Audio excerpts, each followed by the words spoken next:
Pernah nggak sih kamu merasa terjebak dalam situasi yang kayaknya mustahil dimenangkan? Mungkin di kerjaan, bisnis, atau bahkan kehidupan pribadi. Kamu merasa kecil, sementara masalah di depanmu kelihatan besar banget, kayak raksasa. Nah, kalau kamu lagi merasa begitu, cerita klasik Daud melawan Goliat bisa jadi sumber inspirasi yang luar biasa. Kisah ini bukan cuma dongeng pengantar tidur, tapi juga menyimpan 4 taktik epik yang super relevan untuk menaklukkan raksasa di era modern kita.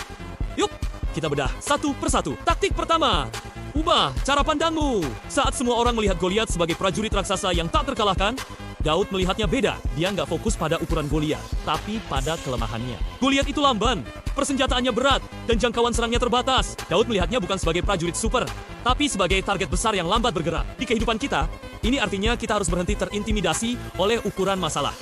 Coba deh, lihat dari sudut pandang lain. Mungkin bos yang galak itu sebenarnya cuma butuh laporan yang lebih terstruktur. Mungkin kompetitor besar itu punya layanan pelanggan yang buruk. Cari celahnya, bukan malah terpaku pada kekuatannya. Taktik kedua adalah manfaatkan keunggulan unikmu. Daud nggak mencoba pakai baju zirah dan pedang seperti prajurit lain. Kenapa? Karena itu bukan gayanya. Dia itu gembala, jagonya pakai umban atau katapel. Senjatanya ringan, gesit, dan mematikan dari jarak jauh. Dia menggunakan apa yang jadi kekuatannya, bukan meniru kekuatan orang lain. Pesannya buat kita jelas, kenali kekuatanmu. Mungkin kamu nggak punya modal sebesar pesaing, tapi kamu lebih kreatif. Mungkin kamu nggak punya tim besar, tapi kamu lebih cepat dan fleksibel dalam mengambil keputusan. Jangan pernah meremehkan kelebihanmu sendiri, sekecil apapun itu. Justru disitulah letak kekuatanmu yang sesungguhnya.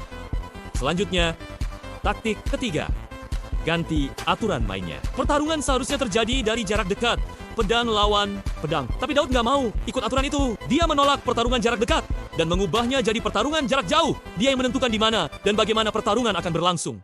Dia menarik Goliat ke dalam permainannya. Di dunia modern, ini berarti kita harus berani berpikir di luar kotak. Kalau semua orang bersaing soal harga, mungkin kita bisa bersaing di kualitas layanan. Kalau semua orang beriklan di media konvensional, mungkin kita bisa gempur media sosial dengan konten kreatif. Jangan cuma mengikuti arus, tapi ciptakan arusnya sendiri. Dan yang terakhir, taktik keempat yang paling krusial, kecepatan dan eksekusi yang tepat. Daud nggak buang-buang waktu. Begitu ada kesempatan, dia langsung lari ke arah Goliat, mengayunkan umbannya, dan melepaskan batu tepat ke sasaran.